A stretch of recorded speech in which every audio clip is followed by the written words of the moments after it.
My son became atheist after the death of his father. He lost faith on Allah. He is a wonderful son. لیکن اس سے اب بات ممکن نہیں ہے. تو ان کا سوال یہ ہے کہ کوئی اگر ایتھیسٹ ہو جائے تو اس سے کہاں سے بات شروع کرنی چاہیے؟ ابھی کچھ عرصے کے لیے تو کوئی بات نہ کیجیے. اصل میں جب کسی صدمے کے نتیجے میں، کسی حادثے کے نتیجے میں آدمی کے فکر خیال میں کوئی تبدیلی آتی ہے تو یہ کوئی بہت سوچی سمجھی تبدیلی نہیں ہوتی، اس میں ریئیکشن، رد عمل کو بہت دخل ہوتا ہے. تو کچھ عرصے کے لیے، کچھ برس کے لیے اس کو اس کے حال پر چھوڑ دیجیے.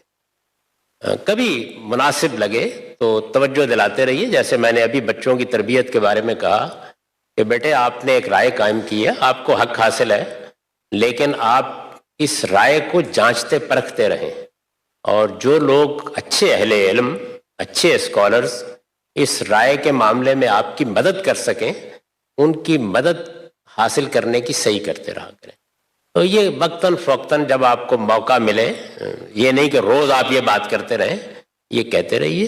اس دنیا کے اندر ہر طرح کا علم موجود ہے، تو اگر وہ سلیم الطبع بچہ ہے تو ایک دن لوٹ آئے گا انشاءاللہ. اس لیے کہ کوئی شخص بھی اس کائنات کو دیکھ کر اور اپنے وجود کو دیکھ کر زیادہ دیر خدا کا منکر نہیں رہ سکتا. اکثر و بیشتر ایتھیسٹ، مجھ سے ہزاروں لوگ ملے ہیں، میں نے یہ دیکھا بڑے بڑے دانشور، ذرا گفتگو بات معلوم ہوتا ہے کہ شدید رد عمل میں کسی موقع کے اوپر مذہب بیزار ہو گئے. دسیوں ایسے لوگ ہیں، بڑے اچھے دانشور ہیں. جب میں نے بہت سوالات کیے تو معلوم ہوا کہ مسجد میں گئے تھے ابا جان کے ساتھ، مولوی صاحب نے ایک گندی سی ٹوپی پہنا دی، اس کے بعد سے مذہب سے گئے. تو اس لیے رد عمل کی نفسیات کچھ بھی کرا دیتی ہے آدمی سے. تو اس کا طریقہ یہ ہوتا ہے کہ کچھ وقت کے لیے آپ اس موضوع کو چھوڑ دیجئے تاکہ انسان بالکل نارمل ہو جائے، اور پھر اس کے بعد وہ آپ کی بات سننے کے لیے تیار ہوتا ہے، کسی دوسرے کی بات بھی سننے کے لیے تیار ہوتا ہے. ہمارے ہاں چونکہ اس میں ایک ایمرجنسی ڈکلیئر ہو جاتی ہے، اس کے بعد اماں بھی وہی بات کر رہی ہے، ابا بھی وہی بات کر رہا ہے، گھر میں کوئی اور آ گیا، ذرا اس کی اصلاح کیجیے گا، یہ ایتھیسٹ ہو گیا ہے. تو نتیجے کے طور پر وہ رد عمل بڑھتا چلا جاتا ہے. تو میری مؤدبانہ گزارش ہے کہ اس میں مہلت دے دینی چاہیے. باقی اللہ سے دعا، وہ ظاہر ہے آپ کا اللہ کے ساتھ معاملہ ہے. نماز پڑھیے اور اپنے بچے کے لیے دعا کرتے رہیے.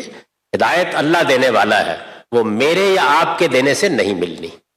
اس نے کوشش کرنی ہے، اللہ نے ہدایت دینی ہے. آپ دعا کریں، اور دباؤ ڈالنے کا طریقہ، گھیراؤ کرنے کا طریقہ، ادھر ادھر سے کسی نہ کسی کو لا کے فوری طور پر کلمہ پڑھوانے کا طریقہ اختیار نہ کیجیے.